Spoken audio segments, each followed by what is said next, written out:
3 अक्टूबर को शुरू हो रहे शारदीय नवरात्रों से पहले श्रद्धालुओं के लिए स्वागती द्वार जहां कवोत्रा टेंट एंड लाइट हाउस की तरफ से लगाए गए हैं, तो वहीं पूरे शहर को जो है वो रंग-बिरंगी लाइटों से सजाया गया है। इसके साथ ही हम आपको बता दें कि वैष्णो देवी भवन में होने वाली फूलों की सजावट इस बार तो काफ़ी मनमोहक है, क्योंकि देश-विदेश से आए फूलों से की जो सजावट की हुई है, उसमें 300 के करीब कारीगरों ने जो वहाँ पर आकर जो है वो भवन को जो है वो स्वर्ग की तरह सजा के रख दिया है।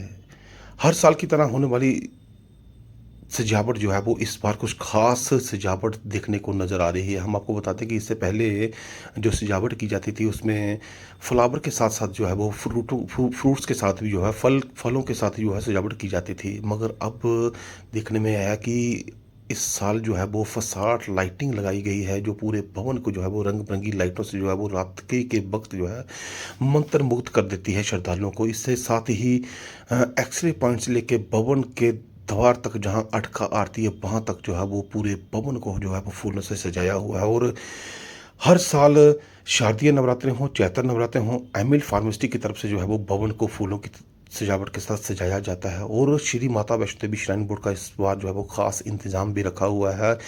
कल यानी कि 1 तारीख को जो है श्रद्धालुओं को रेलवे स्टेशन के अंदर जो है वो पंजीकरण कक्ष जो है, पहले 2 उनकी संख्या थी, अब 9 बढ़ाकर 9 कर दी है गई है। इसके साथ ही जो है सेल्फ पंजीकरण भी जो है वो श्रद्धालुओं के लिए किया गया है। सेल्फ पंजीकरण की बात हम आपको बताते हैं, तो सेल्फ पंजीकरण वो है जो श्रद्धालु ऑनलाइन पर्ची लेकर भवन पर पहुंचते हैं, तो वो अपनी ऑनलाइन पर्ची उस एटीएम के साथ टच करेंगे, तो उस वहीं पर जो है वो श्रद्धालुओं को आरएफआईडी कार्ड जो उपलब्ध हो जाएगा। और लंबी लंबी कतारों से बचने के लिए श्रद्धालुओं के लिए ये खासा इंतजाम हुआ है, श्री माता वैष्णो देवी श्राइन बोर्ड ने किया हुआ गया है।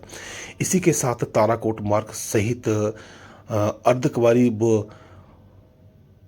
भैरव मंदिर में भी जो है वो लंगर की व्यवस्था जो है वो माता वैष्णो देवी के आने वाले श्रद्धालुओं के लिए की गई है। और ख़ासकर जो व्रत के दिनों में फलाहार का इंतज़ाम जो है वो श्रद्धालुओं के लिए किया गया है। मगर हम आपको बता दें कि जो आप दृश्य देख रहे हैं, जो सजावट का दृश्य देख रहे हैं, इसको देखने के लिए श्रद्धालु जो है वो देश-विदेश से ख़ास तौर पर जो है वो नवरात्रों के दिनों में माता वैष्णो देवी के दरबार में नतमस्तक होने के लिए यहाँ पर पहुँचते हैं। और श्रद्धालुओं का जो आंकड़ा है वो लगातार जो है वो बढ़ता जाता है। और इससे पहले 2023 में जो श्रद्धालु थे, 9 महीने में जितने श्रद्धालु यहाँ पर पहुँचे थे, वहीं मैं आपको बता दूँ कि इस बार जो श्रद्धालु जो हैं वो 13,000 का आंकड़ा जो है वो श्रद्धालुओं का बढ़ा है। 9 महीने की जो यात्रियों की संख्या थी, जो उसका record Shri Mata Vaishno Devi shrine board की से हमें जो उपलब्ध हुआ है।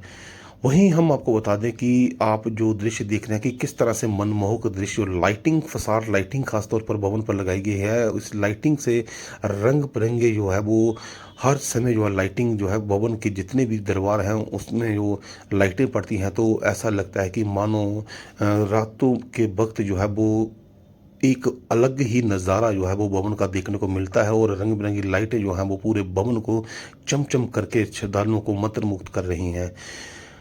शारदीय नवरात्रे हों, चैत्र नवरात्रे हों, माता वैष्णो देवी के दरबार में जो उससे ही फूलों की सजावट होती है। इसी तरह से कटरा आधार शिविर कटरा में जो है वो हर मार्ग पर जो है वो सजावटी दरबार जो है वो लगाए गए हैं। इसी के साथ जो है वो रंग बिरंगी लाइटों से पूरे शहर को जो है वो दुधिया रोशनी की हुई है। और साफ़ सफाई के खास तौर पर जो है म्यूनसिपल कमेटी की तरफ से इंतजाम किए गए हैं। रियासी डीसी बशीर लाल महाजन ने कल दौरा किया है और सबको कहा कि नवरात्रा महोत्सव में आने वाले श्रद्धालुओं का विशेष तौर पर जो है वो कटरा में स्वागत करें, कि यादगार रहे कि नवरात्रों में श्रद्धालु जब कटरा पहुंचते हैं तो उनका स्वागत किस तरह से किया जाता है।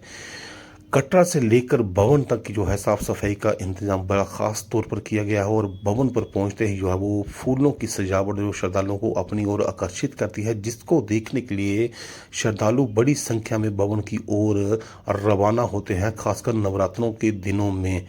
हम आपको बता दें कि इससे पहले नवरात्रा महोत्सव जो कटरा में किया जाता था, मगर इस बार जो है वो कोड ऑफ कंडक्ट यानी कि आदर्श आचार संहिता के कारण जो है वो कटरा में होने वाला नवरात्रा महोत्सव जो है वो सिमट कर रह गया है। 2 दिन प्रभात फेरी और 2 दिन जो है वो शोभा यात्रा निकाली जाएगी। इसके साथ ही जो है बच्चों के कार्यक्रम किए जाएंगे, हास्य व्यंग वो डिवोशनल डांसेस कंपटीशन भी एक दिन ये यहाँ पर होगा। और साथ ही हम आपको बता दें कि माता रानी की कथा जो है वो स्पिरिचुअल कोर्स सेंटर में की जाएगी। और शारदीय नवरात्रों यानी कि 3 तारीख को शुरू हो रहे शारदीय नवरात्रों को विशेष तौर पर जो है वो भवन सहित कटरा को जो है वो सजाया गया है। ये दृश्य जो आप है श्री माता वैष्णो देवी प्रेस क्लब के माध्यम से जो है वो आप भवन में हो रही सजावट व कटरा में लगी रंग बिरंगी लाइटों की जो पूरे शहर में लाइट लगी हैं वो श्री माता वैष्णो देवी प्रेस क्लब कटरा के माध्यम से आप देख रहे हैं।